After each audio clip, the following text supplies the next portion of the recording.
राम के भजने वाले रहीम से जल रहे हैं, कृष्ण के भजने वाले करीम से जल रहे हैं, महादेव के भजने वाले मोहम्मद से जल रहे हैं, और हरि के भजने वाले हजरत से जल रहे हैं, और ब्रह्मा के भजने वाले बिस्मिल्लाह से जल रहे हैं, और मोहम्मद अली के भजने वाले बजरंग बली से जल रहे हैं, मक्का जाने वाले मथुरा से जल रहे हैं, और काशी जाने वाले काबा से जल रहे हैं, और गंगा नहाने वाले जमजम से जल रहे हैं। ये जलन केवल धरती पर है, न कहीं भजन। एक आदमी राते हमको बिस्खोपरा मिल गया, वो कहा हम तो शिवालय बनाए हैं। हम कि शिवालय शिव जी से कुटमैती है क्या तेरा? अब उसका बड़का भाई ब्रह्मदेव है, अब मझिला भाई विष्णुदेव से कोई दोस्ती नहीं है। अगर गांव में 3 भाई हो और एक भाई के भोज खिला दीजिए, न्योता दे के 2 भाई को छोड़ दीजिए, वो दोनों भाई आपसे दोस्ती करेगा क्या? दोस्ती करेगा दोनों भाई? तो ब्रह्मा जी 3 भाई हैं, महादेव जी, बड़का भाई से कोई दोस्ती नहीं है, मझिला भाई से कोई लेना देना नहीं है। अब महादेव जी से दोस्ती है, मंदिर बना लिए। तो महादेव का मंदिर आपने बना लिया तो आपसे विष्णु क्यों खुश रहेंगे? आपसे ब्रह्मा क्यों खुश रहेंगे? हनुमान का मंदिर आपने दरवाजे पर बना लिया तो राम क्यों खुश रहेंगे आपसे? कृष्ण क्यों खुश रहेंगे? सोखा कारिक धर्मराज और दीना भद्री आपसे क्यों खुश रहेगा? उसका मंदिर तो आपने नहीं बनाया। तो मुक्ति कैसे चाहते हैं आप? कल्याण कैसे चाहते हैं? इसलिए कि देवताओं की कल्पना 56 करोड़ की गई है, और आप पूजा कितना का करते हैं? किसी मनुष्य से पूछिए कि कितने भगवान का वो पूजा कर रहा है अभी तक। अब भगवान है कितना? एक घर में 25 वो आदमी हो, एक घर में 25 आदमी हो, अब 5 को भोजन मिले, 5 को भोजन मिले और 20 को भोजन न मिले, वो घर रहेगा कि जलेगा? वो घर बचेगा कि जलेगा? आप कितना का भजन कर पाते हैं? उसका भगवान का नाम जरा गिनाइए तो। कोई आदमी उठ के खड़ा होइए, अब 50 को भगवान का नाम गिनाइए कि 50 को भगवान के हम भजन करते हैं। छोड़ दीजिए 55 करोड़ और 99 लाख और 9 से 90 देवता को छोड़ दीजिए, 50 को देवता का नाम हमको गिना दीजिए। सारे लोग राग द्वेष में उलझ रहे हैं। जिसका भजन करते हैं राग में, मान लिया जाए कि राम का भजन आपने किया है तो आप मरेंगे तो 2-4 नदी भगवान राम आपको पार करेंगे। अब 5वां नदी पर अगर रावण मिल गया तो सारा मिर्गी आपका ठीक कर देगा उसी जगह। तब आप पार कर लीजिएगा कैसे पार होता है। 2-4 नदी कृष्ण पार करेंगे, अब 5वां नदी पर कंस मिल गया तो राम होंगे तो रावण भी होगा, और कृष्ण होंगे तो कंस भी होगा, और पांडव होंगे तो कौरव भी होगा। ये भी कल्पना कर लीजिए मन में कि तो किसकी भजन होनी चाहिए, किसके भजन से हमारे जीवन में सुख आएगा, शांति आएगी, मुक्ति होगा। बोलिए, कहीं नहीं। सारे लोग राग, कबीर साहब कहते हैं, कबीर यह जग जलते देखा अपनी अपनी आग, ऐसा कोई ना मिला जा सो रहिए लाग। साहब कबीर ने कहा सारी सृष्टि के लोग जल रहे, शीतलता कहीं नहीं, किसी के पास शीतलता नहीं कि वहां मैं जाऊं और अपना कल्याण करूं। शीतल व्यक्ति के पास सारे लोग कहा ना कि लाल कपड़ा वाला उजड़का से जल रहा है। कहिए बोलिए सदगुरु देव की जय, तो ललका कुर्ता वाला कहेगा इसमें जय नहीं कहना है, ये अपन वाला ना है। कौन तरेगा? रमानंदी तरेगा कि कबीरपंथी की, आर्य समाज की, आनंद मार्ग की, गायत्री परिवार की, बाल जुगेश्वर की, सतपाल जी की, सदाफल देव जी की, रामपाल जी की, बाबा मेही की, सदाफल देव जी की, ठाकुर अनुकूल चंद्र जी की, भगवान रजनीश की, बाबा हरदेव सिंह जी की, राम रहीम सिंह जी की, ओम शांति की, राधा स्वामी की, आशुतोष जी महाराज की, जैन की, बौद्ध की, ईसाई की, इस्लाम की, यहूदी की, पारसी, तरेगा कौन? इतना धर्म निकाल कर गुरुआ सब ये भोली भाली जनता के साथ 420 किया है। सारी जनता दिग्भ्रमित में पड़ा है कि कहां जाएं और किसका भजन करें और कैसे हमारी मुक्ति होगी। ये पंथ बना बना कर अपना केवल माल पसाने के चक्कर में सबको बर्बाद करके रखा है। तोड़ तोड़ अभी पता है संत मत में से वो कोपर और निकला है। वो कौन कोपर है? गुरु मत। ये छितियानंद जी महाराज ये गुरु मत उसमें से कोपर निकाला है। ये गुरु वही धंधा है, धंधा चला रहा है लोग और नाना प्रकार के पंथ बना बना करके जाल बिन बिन करके आई भोली भाली जनता को सब उलझा रहा है। हम कहते हैं वहां मुक्ति मिलेगा। हम सवेरे आ रहे थे घूम करके तो वो जय गुरुदेव वाला फोन किया है फर्रुखाबाद से। हम क्या आप कहां से बोल रहे हैं? फर्रुखाबाद से। क्या बात है? कहा कि हम जय गुरुदेव के मानने वाले हैं। जय गुरुदेव में अब 4 गो पंथ हो गया। उमाकांत बाबू का अलग हो गया, रतन बाबा का अलग हो गया और पंकज यादव का अलग हो गया है, सतीश यादव का 4 गो पंथ। अब मैं किस में जाऊं? हमसे कहा मैं किस में जाऊं? हम कहा जो बाबा जय गुरुदेव का मेन मठ था वहां चले जाइए मथुरा। कहा ठीक कहा आपने, मैं मथुरा से जुड़ जाता हूं, वहीं मैं रहूंगा। ये क्या तमाशा। एक लड़की फोन किया फर्रुखाबाद से और आगे। मैंने पूछा तेरा नाम क्या है? कहा कल्पना मिश्रा मेरा नाम है। क्या कहना चाहती हो? तो आपका प्रवचन यूट्यूब पर मैं सुनी हूं। मैंने पूछा तेरा उम्र क्या है? कहा 30 बरस। बच्चे कितने हैं? मात्र एक लड़की है। क्या कहना चाहती हो? तो आपके प्रवचन से लगा कि कबीर 52 अक्षर के बाहर थे। मैंने कहा बिल्कुल, अक्षर तो जीव के बाद अक्षर है। जितने भी शब्द हैं अगर मनुष्य नहीं होता तो शब्द की उत्पत्ति कहां से होती? साहब कबीर कहते हैं 5 तत्व का पूतरा युक्ति रचा मैं कीव। अब मैं तो ही पूछो पंडिता शब्द बड़ा की जीव? बड़ा जीव है कि शब्द है? अगर जीव एक भी धरती पर नहीं होता तो फिजिक्स कौन लिखता? Chemistry, elementary mathematics, geometry, history, geography, economics, civics, Ramayan Mahabharat, Gita, Sukh Sagar, Veda Purana, स्मृति, उपनिषद लिखता कौन?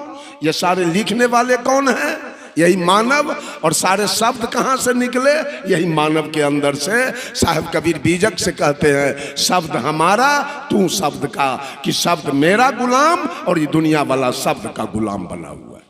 सारे लोग जाप करने में लगे, जाप करते हैं रामायण के जाप। भरे रात में रामायण को इस पार से उस पार कर देगा, लेकिन रामायण के एक लाइन के अनुकूल इसका आचरण नहीं बन सकता है। अब हर रात में पार के पार उतार देगा, इस पार से उस पार करेगा। बंधुओं, साहब कबीर पूछना चाहते हैं, हो गया समय?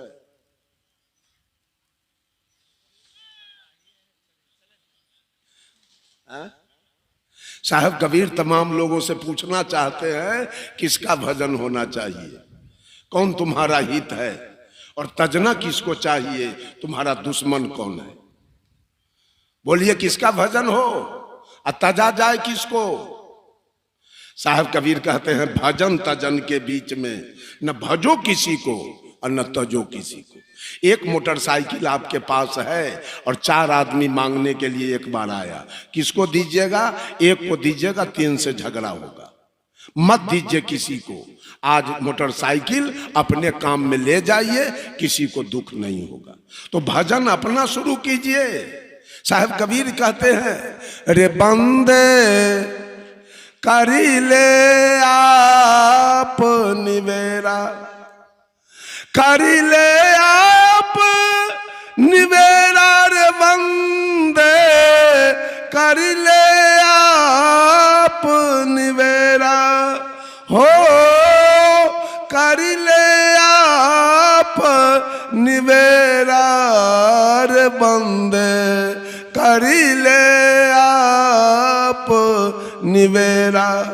आप जियत लखुआ पठौर करूं, मुए कहाँ घर तेरा। यही अवसर नहीं चेतहूं प्राणी। अपने तो बीड़ी पीते हैं, भगैत गाते हैं, अपने तो मांस खाते हैं, भगैत गाते हैं। अपने तो दारू पीते हैं, गांजा पीते हैं, भांग पीते हैं, अब भगैत गाते हैं धर्मराज के गीत। अपनी भक्ति चल रही है। अपने तो मछली खाते हैं, छठी माई के व्रत कर रहे हैं, जितिया तीज कर रहे हैं, बैजनाथ धाम जा रहे हैं, मछली खा रहे हैं, अब मांस। अपनी भक्ति हो रही है, अपनी गीत हो रही है। सारे लोग किसी का स्टेपनी बन गया, कोई राम के, कोई कृष्ण के, कोई महादेव के, कोई विष्णु के, कोई ब्रह्मा के, कोई सरस्वती के, कोई लक्ष्मी के, और कोई पार्वती के। सारा दुनिया स्टेपनी बना हुआ है और दूसरे की गीत गा रहा है। आपने मांस मछली चोरी दलाली बेईमानी घुसखोरी और बीड़ी सिगरेट गांजा भांग पी रहा है। अपनी भक्ति नहीं हो रही है। भक्ति अपनी होनी चाहिए।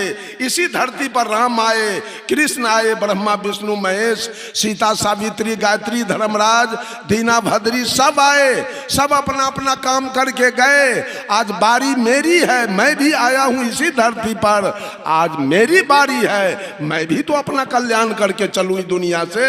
आखिर राम के गीत गाने से हमारा कल्याण होगा और कृष्ण के गीत गाने से, अशोकाचार्य के गीत गाने से। ये दुनिया वाला राग द्वेष में फंसकर और दूसरे की गीत गाने में लगा है, अपनी गीत नहीं हो रही है। जिस दिन अपनी गीत हो जाएगी उसी दिन आपका कल्याण हो जाएगा और सुंदर सब समाज का निर्माण हो जाएगा। न करे, पाप भी न करे और पुण्य भी न करे तो करे क्या? कुछ करना नहीं है, केवल अपने अपने कल्याण का मार्ग। हमारा कल्याण कैसे होगा? बेटा अपने कल्याण का मार्ग खोजे, पिता अपने कल्याण का मार्ग खोजे, पति अपने कल्याण का मार्ग खोजे, पत्नी अपने कल्याण का मार्ग खोजे। ऐसा करना है कि न क्या बेटा के लिए भक्ति आप कीजिए और सब बेटा के लिए साथी है, 3 दिन और नहीं खाती है बेटा के चलते, पोता के चलते।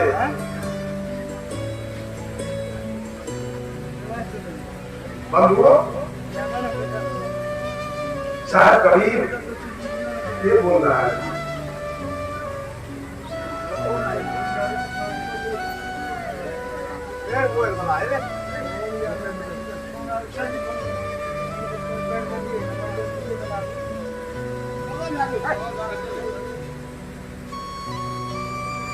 साहब कबीर तमाम लोगों से कहते हैं, रे बंदे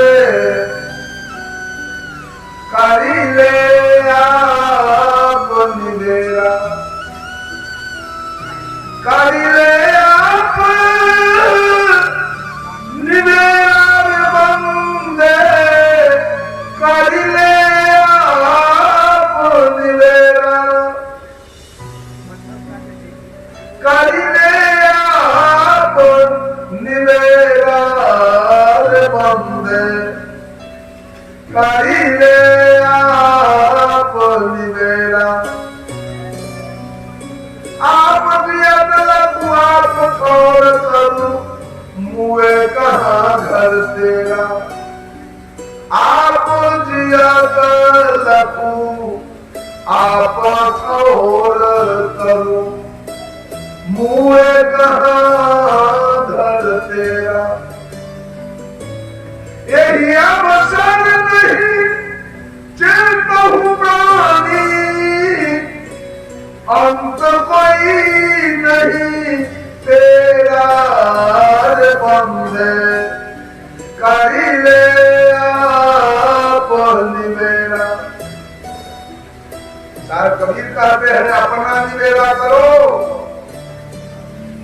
अपना खान पान का सुधार करो, अपना राग द्वेष का सुधार करो, अपना चाल चलन का सुधार करो। किसके पेट में जा रहे हो? राग द्वेष की दुकानदारी करने। गीत तो गाते हो किसी देवता के, घर आते हो तो मांस भात खाते हो, घर आते हो तो मछली भात खाते हो, बीड़ी पीते हो, सिगरेट पीते हो, गांजा पीते हो, भांग पीते हो, शिखर खाते हो, पराग खाते हो, जर्दा खाते हो कि दूध में पानी मिलाते हो, आटा में चोकर मिलाते हो, घी में डलडा मिलाते हो, चावल में कंकर मिलाते हो, मुनाफा कोई करते हो, दलाली मारते हो, कुछ खाते हो। अब बोला बाबा को पूजा करो, ये करने से क्या लगेगा? किसको मुक्ति मिलेगी? कहां जाने की कोई आवश्यकता नहीं है, केवल अपना चाल सुधारने की आवश्यकता है, अपने कर्म को सुधारने की आवश्यकता है और राग द्वेष से अलग हो जाने की आवश्यकता। न हम राम के निकट जाएंगे अगर हम रावण के निकट जाएंगे, और जाएंगे तो राम के निकट भी जाएंगे और रावण के निकट भी जाएंगे तो कृष्ण के निकट भी जाएंगे और कंस के निकट भी हम जाएंगे। उसे हमारा क्या झगड़ा लड़ाई है कंस से? क्या हमको ईर्ष्या द्वेष है? हमारा क्या बिगाड़ा उसने? सारा कबीर कहते हैं बंदे कर ले आप निवेरा, अपना निवेरा करो, अपना कल्याण करो, अपना मुक्ति का मार्ग प्रशस्त करो, अपना मोक्ष का मार्ग प्रशस्त करो, किसी के पीछे मत। क्यों? तो शायद कहते हैं राम के कहे जगत गति पावे। अगर राम राम पढ़ने से जगत को गति मिल जाए, मुक्ति मिल जाए, तो खान कहे मुख मीठा। तो खान माने होता है मीठा, तो मीठा मीठा पढ़ने से मुंह मीठ हो जाएगा। अगर राम राम पढ़ने से मुक्ति मिल जाए तो मीठ मीठ पढ़ने से मुंह भी मीठ हो जाना चाहिए। राम के कहे जगत गति पावे, खान कहे मुख मीठा, और पावा कहे से पाप जोड़ा। अगर आग पढ़ने से आपका पैर जल जाए, पावर कहे से पाप जो जाए, जल कहे तृष्णा बुझाई, और पानी पानी पढ़ने से आपकी तृष्णा मिट जाए, प्यास मिट जाए। भोजन कहे से भूख जो भागे, और भोजन पढ़ने से आपका भूख मिटा जाए तो दुनिया चली जाई। सब गुरु कभी करते हैं तो दुनिया को करती है। बिन जाने बिन अरस परस के नाम ले क्या होई, धन के कहते धनी कदर होते तो निर्धन रहे। अगर राम राम पढ़ने से मुक्ति मिल जाए तो धन पढ़ने से आदमी को धनी हो जाना चाहिए। साथ कबीर कहते हैं बिन जाने बिन अरस परस के नाम ले क्या होई, समझा नहीं बुझा नहीं, नाम का जाप शुरू कर दिए, मुक्ति मिल जाएगा। नाम ले क्या होई, धन के कहते धनी कदर होते। धन पढ़ने से आदमी धनी होता तो निर्धन रहे न। उदाहरण देते हैं साहब कबीर, नर के संग सुगा हरि बोले, हरि प्रताप न जाने, जो कबू हुई जाए जंगल में तो हरि सुरती नहीं आती। बंधुओं,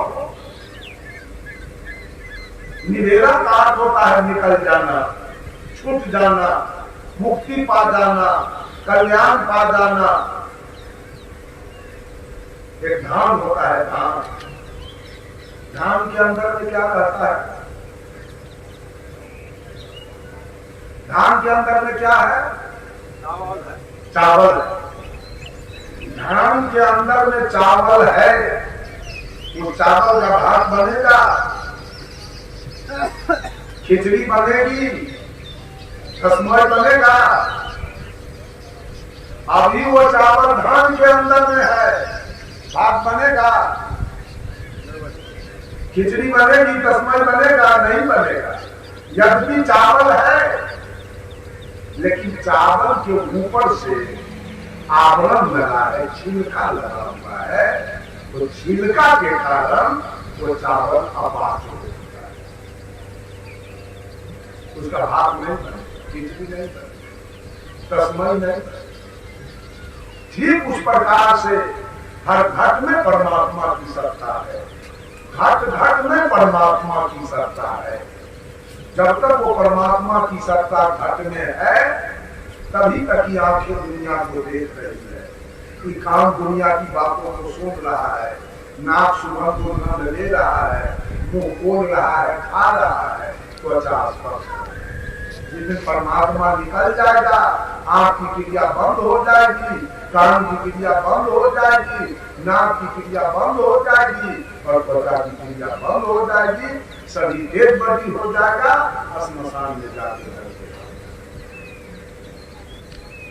वो चावल के जैसे हर घर में परमात्मा की सत्ता है, लेकिन आपके ऊपर अज्ञानता का छिलका, अज्ञानता का आवरण लगा हुआ है, जिसके कारण चावल के जैसे आपका भी जीवन आपात हो जाता है।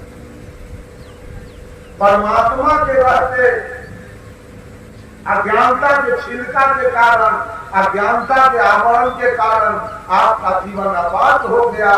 जैसे चावल के रहते ऊपर से छिलका के कारण वो चावल आपात हो गया। आपके निकट भी कोई बैठना नहीं चाहेगा, आपके साथ कोई कहीं जाना नहीं चाहेगा, आपके साथ कोई सोना नहीं चाहेगा, आपके साथ कोई खाना नहीं चाहेगा, कहेगा ये गलत आदमी है, इसके साथ वो रहेगा वो भी फंस जाएगा। यदि परमात्मा की सत्ता आपके काया के अंदर है, तभी आपका जीवन आबाद हो। अब देखिए, अभी तो मशीन में धान कुटा रहा है, पहले के जमाना में माता बहन लोग पोखरी और मूसर से वो धान को कूटती थी, छिलका अलग हो गया और चावल अलग। अब तो भात बनेगा, उसका छिलका उड़ गया है, या मशीन में कुटवाइए चाहे वो पूरी मूसर में, उसका छिलका उड़ गया। अब तो चावल सुपाच हो गया, अब उसको तो भात बनेगा, खिचड़ी बनेगी ना। उसी प्रकार से सदगुरु अज्ञानी जीव को अपने सानिध्य में लेकर ज्ञान रूपी ओखली और विवेक रूपी मूसर से कूटकर उसके जीवन के अज्ञानता रूपी छिलका को लाते हैं और उसके लाते जीवन को पाते। तो बात हो गया उसका जीवन। अब दूसरा फायदा, एक फायदा हुआ कि छिलका उड़ गया, जीवन आपका सुपाच, छिलका उड़ गया तो चावल सुपाच, उसका भात भी बन जाएगा, खिचड़ी बचेगी और तस्मय। एक फायदा आपके जीवन में आ। दूसरा फायदा, धान का रेट ज्यादा है कि चावल के? चावल का रेट ज्यादा है, और सदगुरु ने आपके रेट को बढ़ाया। धान से चावल बनाने के बाद सदगुरु ने आपका मान सम्मान, आदर, सब